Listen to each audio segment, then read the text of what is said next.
नमस्कार, मेरा नाम आलोक है। आप लाइव स्ट्रीज देख रहे हैं। देखिए, बड़ी खबर ये निकल के आ रही है कि राज्य में नगर निकाय के चुनाव पर अब फिलहाल जो संकट के बादल छाए हुए थे वो संकट के बादल छट चुके हैं। राज्य में नगर निकाय के चुनाव होंगे, यानी कि बिहार में नगर निकाय के चुनाव ससमय होंगे। जो समय राज्य निर्वाचन आयोग की ओर से तय किए गए हैं उस समय पर ही नगर निकाय के चुनाव होंगे, यानी कि 18 दिसंबर को वोटिंग होगी पहले चरण की और 20 दिसंबर को मतगणना होगी। वहीं दूसरे चरण की वोटिंग 28 दिसंबर को होगी और 30 दिसंबर को मतगणना होगी। आप समझ सकते हैं, पटना नगर निगम का चुनाव लंबे समय से चल चुका था। तमाम जितने नगर निगम है, चाहे आरा नगर निगम हो, भागलपुर नगर निगम हो, तमाम नगर निकायों के चुनाव जो है वो टल चुके थे। अक्टूबर महीने में ही चुनाव हुए थे, लेकिन डेडिकेटेड कमीशन को लेकर, यानी कि ईबीसी आयोग को लेकर के जब हाईकोर्ट ने फैसला सुनाया था कि ईबीसी आयोग बनाना अनिवार्य कर दिया था, उसके बाद चुनाव आयोग ने, राज्य निर्वाचन आयोग ने चुनाव को टाल दिया था। अब ऐसे में जब डेडिकेटेड कमीशन बन चुका है, ईबीसी आयोग ने रिपोर्ट सौंप दी है राज्य निर्वाचन आयोग को, उसके बाद तारीखों का ऐलान हुआ, लेकिन डेडिकेटेड कमीशन मामले पर जो सुप्रीम कोर्ट को सुनवाई करनी है उस सुनवाई की तारीख दे दी गई है 20 जनवरी।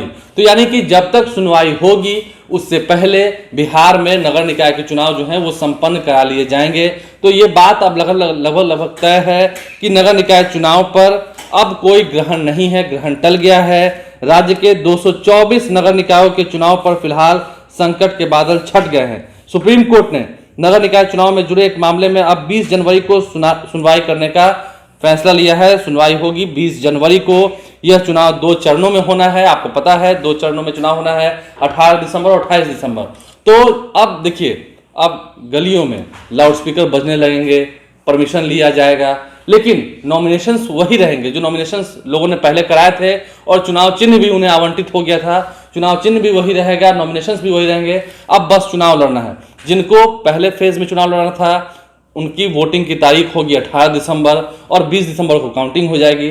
वहीं जिनको दूसरे फेज में चुनाव लड़ना था उनके दूसरे फेज की तारीख है 28 दिसंबर, पहले ही बता दी गई है। राज्य निर्वाचन आयोग की ओर से चिट्ठी जारी करके बता दी गई थी। और अब नगर निकाय के चुनाव ससमय करा लिए जाएंगे, ये बात भी तय हो चुकी है।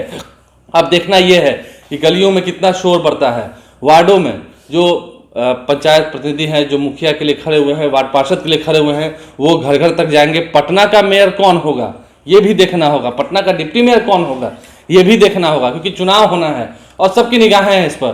कड़ी लड़ाई है, कड़ा मुकाबला है। अब देखना होगा कि अब जब प्रचार प्रसार जमकर शुरू होगा उसके बाद फिर कितना हर्षोल्लास दिखता है। क्योंकि देखिए, ये बात तो लगभग तय है ना कि अब नगर निकाय के चुनाव होंगे, क्योंकि 20 जनवरी को जब तक फैसला आएगा उससे पहले 30 दिसंबर को रिजल्ट्स आ चुके होंगे। अब उसके बाद फैसला क्या होता है सुप्रीम कोर्ट का, ये देखना होगा। लेकिन नगर निकाय के चुनाव ससमय करा लिए जाएंगे, ये बात तय है। अपनी अपनी कुर्सी की पेटियां बांध ले जो चुनाव लड़ने वाले हैं और तैयारियों में जुट जाएं। बहरहाल आप लाइव स्ट्रीम से बने रहें, हमारे चैनल को सब्सक्राइब कर ले। अखाड़े में कूदे हुए पहलवान अब क्या क्या कहेंगे, क्या क्या वादे कसेंगे, खास करके मेयर और डिप्टी मेयर के पद के लिए, उनसे भी हम आपको अवगत कराते रहेंगे। हमारे चैनल को सब्सक्राइब कर लें, साथ साथ फेसबुक पेज भी लाइक करें। धन्यवाद।